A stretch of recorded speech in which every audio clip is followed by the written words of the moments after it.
सुप्रभात। आप सभी को नमस्कार। आज के इस वीडियो में हम चर्चा करेंगे जिसका टॉपिक है पहले अपनी गलती बताएं और फिर देखिए चमत्कार। तो शुरुआत करते हैं एक दोहे के साथ। एक घड़ी आधी की बुनियाद, तुलसी संगत साधु की, काटे कोटि कोटि अपराध। आइए आज फिर हम अपने आप में कुछ परिवर्तन लाएं। तो इसी के साथ शुरू करते हैं आज की कहानी जिसका शीर्षक है पहले अपनी गलती बताएं और फिर देखिए कमाल। बात उस समय की है जब मेरी भतीजी, डेल कार्नेगी कह रहे हैं, मेरी भतीजी जिसका नाम जोसेफाइन कार्नेगी है, वह मेरी सेक्रेटरी बनने के लिए न्यूयॉर्क आई।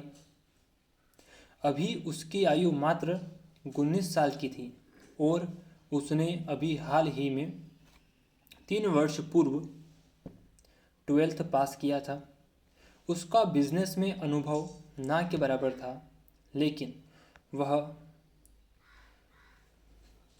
यह बात और थी कि बाद में वह अमेरिका की सबसे बेहतरीन सेक्रेटरियों में से एक बन गई।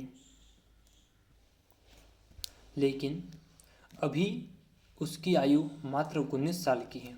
डेल कार्नेगी कहते हैं, एक दिन जब मैं उसके किसी काम को लेकर उसकी आलोचना कर रहा था तो मैंने खुद से पूछा, 1 मिनट डेल कार्नेगी, 1 मिनट।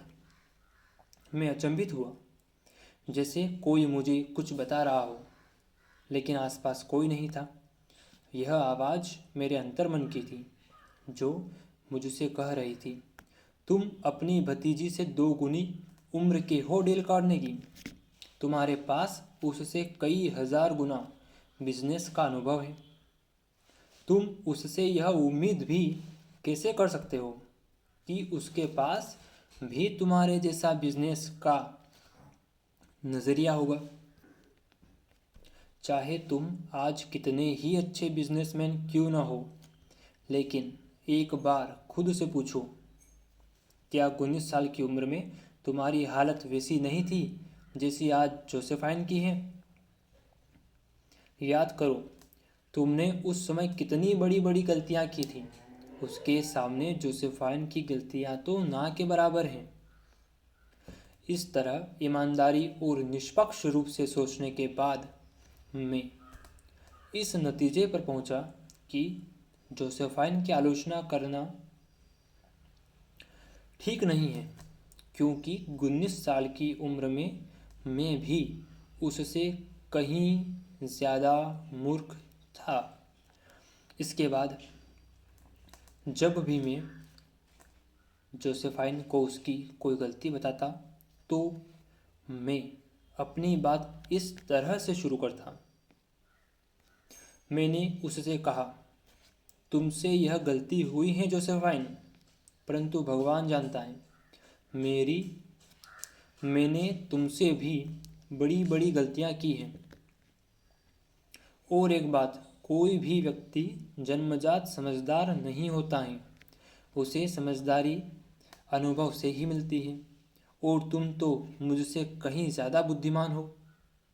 तुम्हारी उम्र में मैंने तुमसे कहीं ज़्यादा बड़ी बड़ी गलतियां की हैं। और फिर डेल कार्नेगी ने कहा, लेकिन जोसेफाइन, तुम्हें नहीं लगता कि अगर इस काम को इस तरह से किया जाता तो ज़्यादा बेहतर होता? जोसेफाइन को ये बातें बहुत अच्छी लगी। पहली बार किसी ने उसकी जगह खुद को रखकर उससे कुछ कहा था, और ऐसा कहा कि गलती भी बता दी और जोसेफाइन को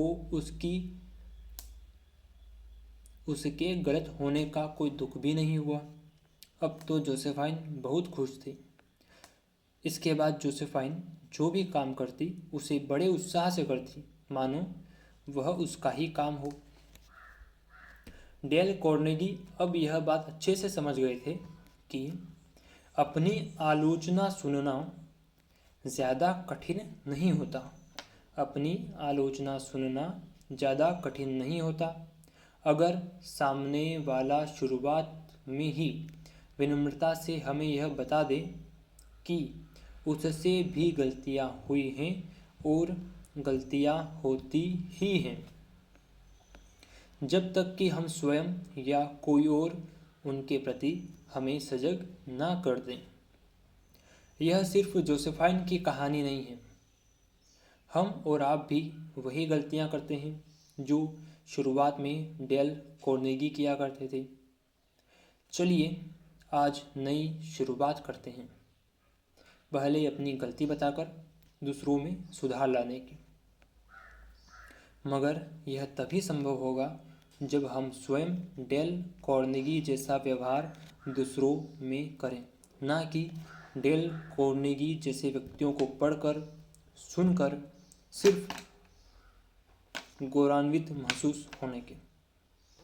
किसी ने सच ही कहा है, रोटी कमाना तो आसान बात है, लेकिन परिवार के साथ, जहां हम काम करते हैं उनके साथ, अपने विरोधियों के साथ रोटी खाना ये नसीब की बात है।